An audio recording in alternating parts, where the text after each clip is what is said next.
Olá! No nosso podcast anterior, nós estamos falando sobre Minha Casa, Meu Lar, a vivência familiar em tempos de quarentena.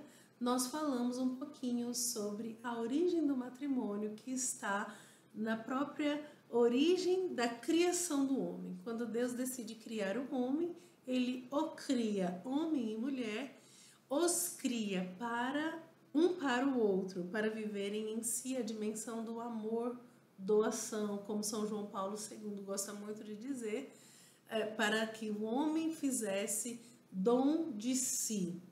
E aí nós terminamos esse podcast com o parágrafo 16, parágrafo 1604 do Catecismo, que diz o seguinte: a salvação da pessoa e da sociedade humana está estreitamente ligada ao bem-estar da comunidade conjugal e familiar. E aí você pode ter ficado com a pergunta: Lidiane, se é tudo tão belo, se é tudo tão lindo, por que é que eu não percebo isso no meu dia a dia, dentro da minha casa, nesse tempo de quarentena mais ainda? Porque o tempo todo parece que eu estou ali num atrito com o meu esposo, num atrito com a minha esposa. Então vamos lá, hoje a gente vai falar um pouquinho sobre esta realidade. E nós vamos começar também com o Catecismo da Igreja Católica, no seu parágrafo 1606, que diz assim: todo homem sofre a experiência do mal à sua volta e em si mesmo. Esta experiência também se faz sentir nas relações entre o homem e a mulher. Sua união sempre foi ameaçada pela discórdia, pelo espírito de dominação, pela infidelidade, pelo ciúme e por conflitos que podem chegar ao ódio e à ruptura. Essa desordem pode manifestar-se de maneira mais ou menos grave e pode ser mais ou menos superada segundo as culturas, as épocas e os indivíduos. Tais dificuldades, no entanto, parecem ter um caráter universal. Então, como é que eu vou dizer que algo seja cultural se ele se dá em todas as culturas? Se fosse algo cultural que diz respeito à sociedade ocidental da qual nós estamos inseridos, ele não se manifestaria também em outras culturas. Mas nós percebemos, aliás, a ciência diz que esses traços de discórdia, espíritos de dominação, infidelidade, ciúmes e conflitos que geram ódio e até a ruptura, que seria então a separação, de fato, ele é verificável em outras culturas também. Então, para que fique muito claro, a raiz não é uma construção histórica da sociedade, não é o patriarcado, não são os fundamentos de um determinado sistema econômico ou qualquer outro motivo que você queira dar ou que você tenha ouvido ao longo da sua história. A raiz desse conflito é o pecado. O pecado que é, em primeiro lugar, uma ruptura com Deus. Eu não quero mais obedecer a Deus. Eu quero viver a minha vida porque eu sei o que é melhor para mim. Então, eu desprezo aquilo que o Criador, que me criou, que me conhece, que sabe exatamente o que eu sou e do que eu preciso e que me ama e quer me dar o que eu preciso.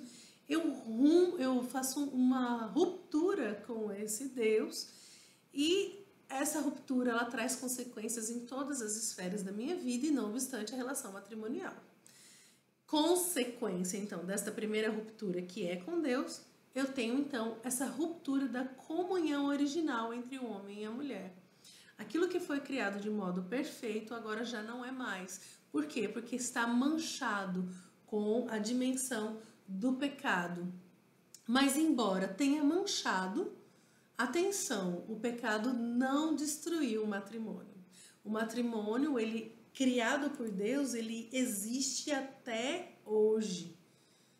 E o pecado original, ele não manchou essa vocação que Deus deu ao homem. Só que ele tem as suas consequências. E as penas que acompanham o pecado, que estão lá em Gênesis 3,19, são então as dores do parto e de dar à luz e o trabalho como o suor do seu rosto. E aí eu queria que você parasse então para refletir um pouquinho comigo sobre essas duas penas, obviamente uma para a mulher e outra para um homem. Então você tem, de um lado, as dores do parto e da própria gestação, que seriam as dores da mulher. E do homem, o trabalho e retirar da terra, com o suor do seu rosto, o seu sustento e o sustento da sua família. E aí o que é que vai acontecer? Isso indica que a grande luta do homem, ela se dá no campo do trabalho. Então, o sofrimento do homem, o maior peso na vida de um homem é a dimensão do trabalho. Tanto que o desemprego para um homem é muito mais profundo, causa marcas muito mais profundas na psique do homem, na alma do homem. Quando o homem está trabalhando e chega em casa do trabalho, ele chega em casa com todas aquelas realidades dentro que mexem com ele, que tudo aquilo que aconteceu ao longo do dia do trabalho, ele traz para casa e ele precisa de um tempo para poder entrar na vida familiar. Ao passo que a mulher, que teve como pena a dimensão das dores e da gestação, muito mais ligada à maternidade, ligada a uma realidade mais domiciliar. Tanto que nos trabalhos, nossos trabalhos que nós executamos, que eu executo e você ou a sua esposa provavelmente também trabalha, a gente não traz tanto para casa as dificuldades do nosso trabalho. A gente não, tanto que a gente tem jornada dupla normalmente. Nós trabalhamos fora e trabalhamos em casa também. Mas a casa, ela é o nosso espaço, ela é o nosso lugar, ela é o nosso domínio.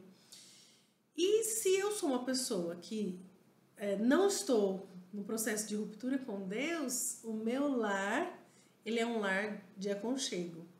Mas se eu vivo numa relação de ruptura com Deus, eu posso fazer da minha casa um inferno. Literalmente.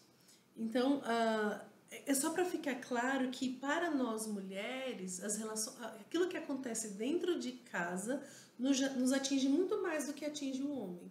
Quem é que fica incomodado com uma toalha molhada em cima da cama? Quem é que se incomoda com a louça que não foi lavada e amanhã de manhã vai estar na pia? E aí você pode dizer, não, mas isso é uma mentalidade machista, porque o homem poderia lavar a louça. De fato, ele poderia lavar a louça, mas ele não se incomoda se no outro dia de manhã essa louça não estiver lavada. Normalmente ele não se incomoda. Então, eu só quero deixar claro que existem esferas diferentes para o homem e para a mulher, e por isso que esse conflito muitas vezes ele se dá, porque o homem chega do trabalho e aí começam as confusões. Ou então ele está dentro de casa, está trabalhando em casa e ele precisa se dedicar para aquilo, e o homem é assim, quando ele senta para fazer uma coisa, ele vai fazer uma coisa. E muitas vezes nós, dentro de casa com esse homem, queremos que ele seja como nós e faça 1000 coisas ao mesmo tempo. E aí começam então os conflitos.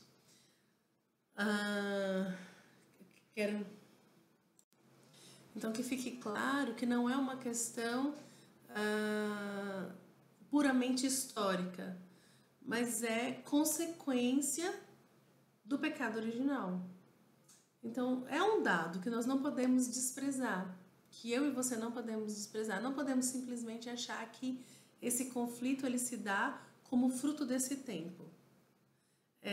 Gostaria também que você parasse, então, essa semana e repensasse um pouquinho sobre isso, como tem sido essa realidade dentro da sua casa, se você tem conseguido ajudar a sua esposa aliviando nas dimensões domésticas e se você, esposa, tem conseguido também alcançar e auxiliar o seu esposo nas relações do trabalho dele, dando um tempo para ele se ele está trabalhando dentro de casa, ou então quando ele chega do trabalho, se você dá esse tempo para ele, para que ele possa de fato chegar em casa. Isso ainda leva um tempinho. Outra coisa que eu acho que é muito importante, independente se os dois estão trabalhando em casa ou não, mas é importantíssimo que se faça um planejamento familiar. com um cronograma, com horários para se levantar, para as crianças estudarem, e inclusive para a oração em família, a oração do terço em família, tá certo? Então, no próximo podcast, a gente vai falar um pouquinho sobre a dimensão da salvação. Hoje nós ficamos na dimensão do pecado, mas o pecado não tem a última palavra sobre as nossas vidas. Shalom!